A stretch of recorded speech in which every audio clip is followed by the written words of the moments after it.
I am a people pleaser. How do I start doing things for the right reason?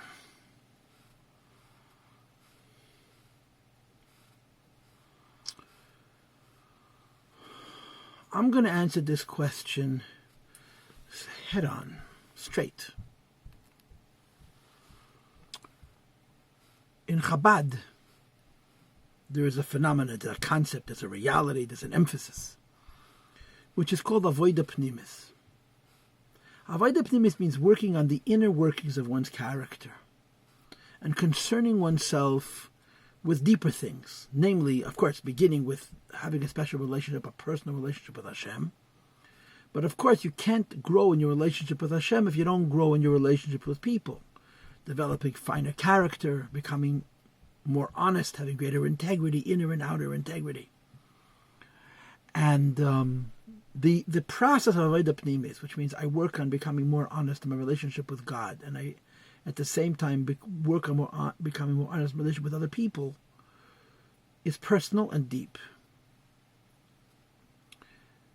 So when someone asks this question, I'm a people pleaser, how do I start doing things for the right reasons? My answer is, who says you have to do it for the right reasons? Just do good things. Doing right things for the wrong reasons is a lot better than doing wrong things for the right reasons. And being preoccupied with wishing that my intentions and my motivations were more optimum, more ideal, more real, can sometimes actually result in a deficiency, in a diminution of my actions. You know, the story with the Rebbe Marash, I think, a very rich chassid said to the Rebbe Marash, what should I eat every day? And the Rebbe Marash said that weiße Brot mit Fleisch, white bread, which was a luxury, and red meat.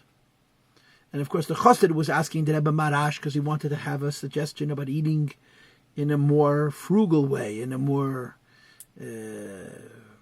limited way, because it's Gashmi. He says, no, eat the best food. Why? Because if the rich man eats the best food, the poor person will have food. If the rich man eating his poor man's food, the poor man's going to starve. So the issue of doing things for the right reasons is a subjective one. It's not an absolute one. If a person says, I do bad things, that's an absolute question. If a person says, I don't do good things, that's an absolute question. But if a person says, I do good things, but I don't do them for the right reasons, that's a very personal thing. It's very subjective. And it's critical to appreciate that. And before you answer that question, you have to answer the age-old question that Lubavitcher Hasidim asked. Wo halt ich? What level am I on? Am I on the level where I should be concerning myself not only with what I do, but why I do it? And to be honest, I think it's very, very important not to get caught up in theoretical idealism, because that's what this is. To say, it's not enough to do a good thing, I have to do it for the right reasons. I can make a good case, and a good case could be made universally, that trying too hard to do things for the right reasons will result in doing less good, and that would be wrong. You know, the famous letter that the Alter Rebbe wrote in the height of his life, the ultimate emes of his life, Kodav Zmanos Al Kusei, Hanefesh HaShvela, speaks about Chesed She'ein Shalemis. It doesn't matter why you do good as long as you do it.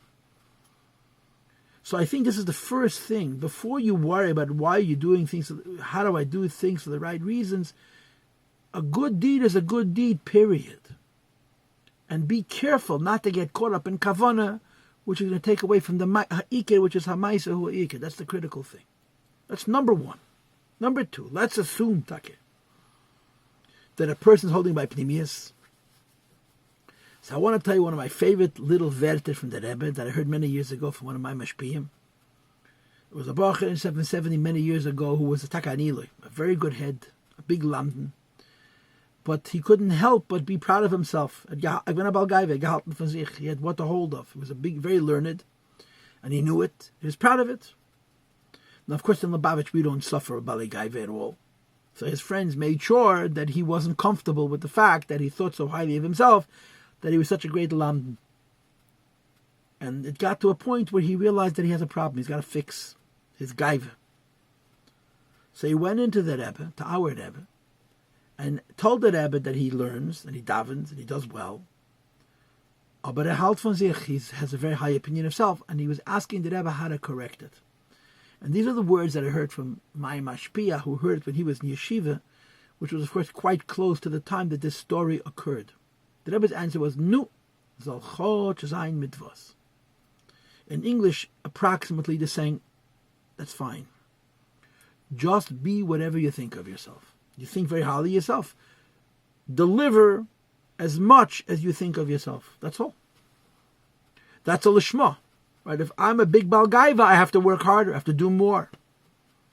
In the olden days, kavana came before maise. In our generation, maise has to come before kavana, because maise is the most important thing. It's the most important thing because of our time, and it's the most important thing ultimately because it's the kavana sabriya, why Hashem made the world. So I want to state again, number one, maybe it doesn't matter b'chlal why you do things. And number two, if you want to turn your intentions around, push yourself to a point, push yourself beyond your limits to a point where your wish to please people, or to say it slightly differently, you wish that people should see you as a good person is equal to your actionable goodness. You should actually do as much good as you want people to think of you as being a good person. Now, of course, there are many levels beyond that. There are, all kinds of levels. But like I said, this is a pnimius dekezach. It's a pnimius dekeinyin. And I'm going to stop here. In other words, levels beyond this. We'll leave for another mashpia, for another question, for another time. This is my answer to this question.